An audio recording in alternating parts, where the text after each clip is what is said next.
है everyone, welcome to my channel. आज हम लोग बात करेंगे first sun mission launch by ISRO Aditya L1 के बारे में। India has launched its first observation mission to study the sun.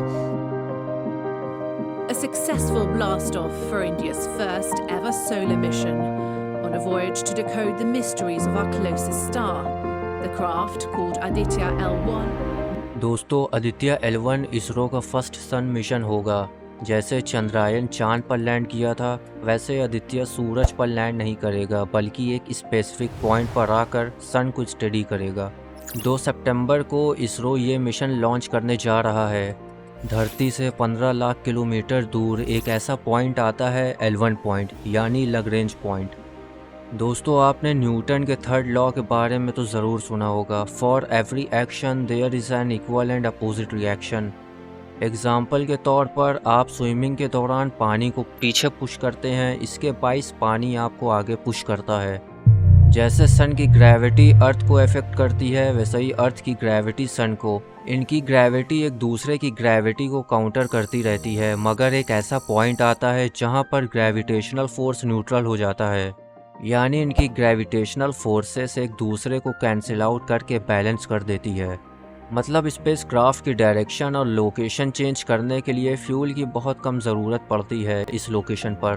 दोस्तों, ऐसे टोटल 5 पॉइंट्स हैं जिन्हें L1, L2, L3, L4 और L5 नाम दिए गए हैं। L1 और L2 अर्थ के सबसे इम्पॉर्टेंट लैग्रेंज पॉइंट हैं, क्योंकि ये हमारे प्लैनेट से सबसे करीब हैं। नासा का फेमस जेम्स वेब टेलीस्कोप भी एक लैग्रेंज पॉइंट पर है, L2 पॉइंट, जो कि बिलियंस ऑफ लाइट ईयर्स दूर की हैरत अंगेज और खूबसूरत इमेजेस कैप्चर करता है। और L1 पॉइंट पे यूरोपियन स्पेस एजेंसी का सोहो सोलर हेलियोस्फेरिक ऑब्जर्वेटरी सैटेलाइट वहां पर मौजूद है। ये L1 पॉइंट स्पेशल होते हैं, इसलिए इन्हें मिशन के लिए चूज किया जाता है। L1 सन को ऑब्जर्व करने के लिए एक स्वीट स्पॉट पॉइंट है, क्योंकि जहां पर सन का व्यू 24/7 मिलता है। आदित्य सन और अर्थ को कंटिन्यूअसली ऑब्जर्व कर सकता है, जहां सोलर एक्टिविटीज को मॉनिटर किया जा सकता है। आदित्य L1 में कुल 7 पेलोड्स यानी 7 मेन इंस्ट्रूमेंट्स लगे हैं, जिनके अलग अलग खास मकसद हैं। अर्थ की एटमॉस्फेयर बहुत सारी रेडिएशन, एक्स रेस और different types of many things रोक देती है, इसलिए ऐसे मिशन को स्पेस में किया जाना जरूरी है। L1 पॉइंट तक पहुंचने के लिए लॉन्च होने के बाद 15 लाख किलोमीटर का सफर 4 महीने में करेगा। वहां पर आदित्य L1 सन को 5 साल तक ऑब्जर्व करेगा।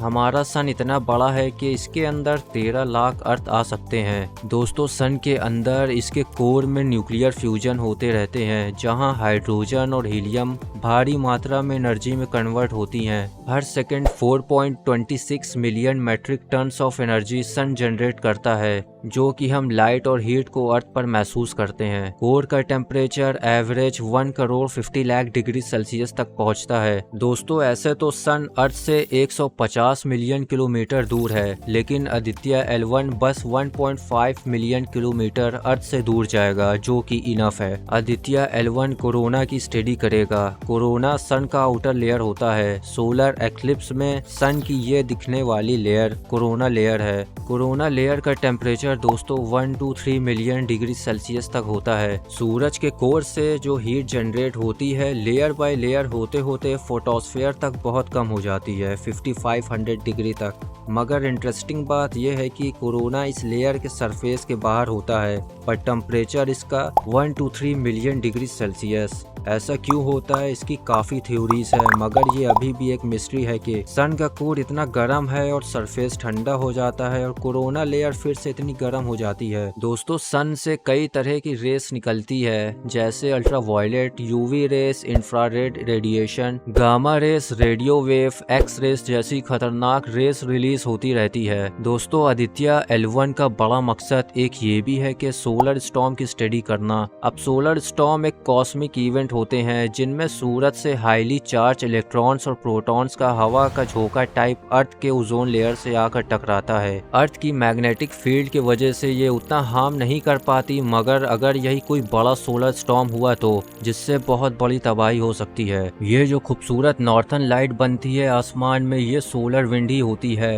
अर्थ के मैग्नेटिक फील्ड से टकराने के बाद। तो सन को ऑब्जर्व करने में हमें सोलर स्टॉर्म प्रेडिक्ट करने में मदद मिलेगी।